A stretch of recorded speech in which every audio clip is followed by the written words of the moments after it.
আসসালামু আলাইকুম রহমতুল্লাহ বারাকাতু। সবাই কেমন আছেন? সবাইকে সকালের অনেক অনেক শুভেচ্ছা।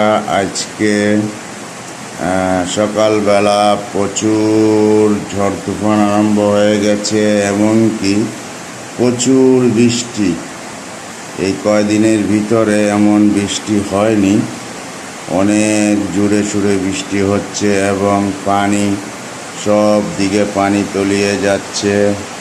আজকের বৃষ্টিতে প্রচুর পানি। এটা একটা আল্লাহ পাকের রহমত, কারণ আজকে পুরোটা রাতে একটা গাছের পাতাও লড়েনি।